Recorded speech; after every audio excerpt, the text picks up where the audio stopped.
ખાટલે બેસેલા ભગાની નજર સામેથી ભૂતકાળની ઘટનાઓ એક ફિલ્મની જેમ પસાર થઈ રહી હતી. કાકા કાકીની ક્રિયાપત્યાના 7મા દિવસે તેના હાથમાં હતી કોર્ટની એક નોટિસ.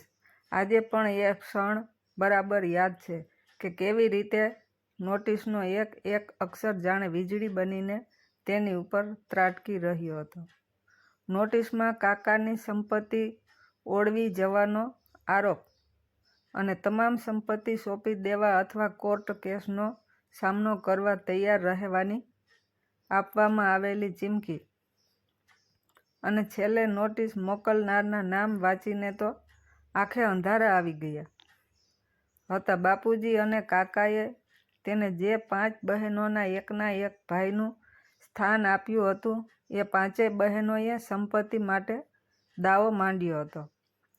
બહેનોને બોલાવી તેમની સામે 2 હાથ જોડીને ભગાઈએ પૂછ્યું હતું કે મારાથી કોઈ ભૂલ થઈ, પણ સંપત્તિના મોહમાં અંધ થયેલી બહેનોએ તેની એક વાત ન સાંભળી.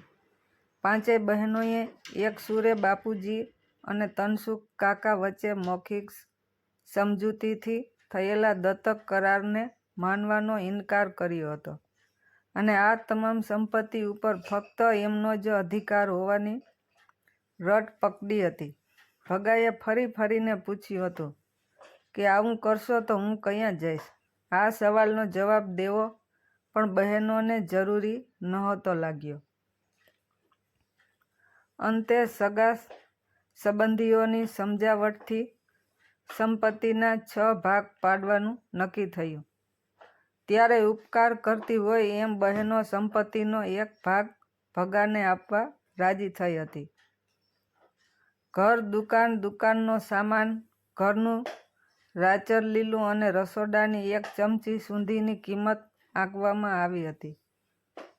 ભગાએ કાકાની આખરી નિશાની, સમૂહ ઘર અને દુકાન પોતાની પાસે રાખી તેની જે કિંમત અંકાઈ તે મુજબ બહેનોને તેના ભાગના રૂપિયા ગણી દેવાનો નિર્ણય કર્યો હતો. ત્યારે તેને ખબર ન હતી કે આ નિર્ણય તેના માટે આત્મઘાતી સાબિત થવાનો હતો.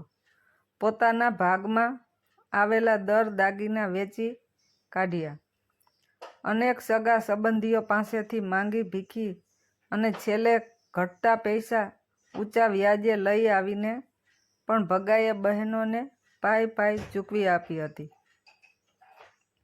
પૈસા લઈને બહેનો રાજી થઈ, પણ વ્યાજને ઘોડા પણ ન આંબે તો આ ભોળો કપટી દુનિયાને સમજી ન શકતો ભગો ક્યાંથી આંબી શકવાનો હતો. વ્યાજના ચક્રવ્યૂહમાં ફસાતો ગયો, પાઘડીનો વડ છેડે આવ્યો. અંતે ઘર, દુકાન બધું વેચી ધંધો બંધ કરી ગામ મૂકવું પડ્યું.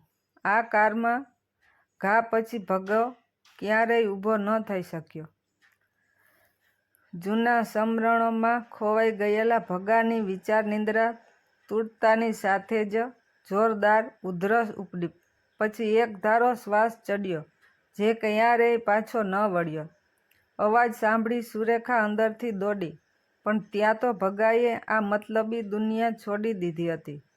ભગવાનના ઘરનું માણસ ભગવાનના ઘરે પહોંચી ગયું. અંતિમ યાત્રા સમયે 5 મહિલાઓ મારો ભાઈ કરીને છાતી પીટતી રડી રહી હતી.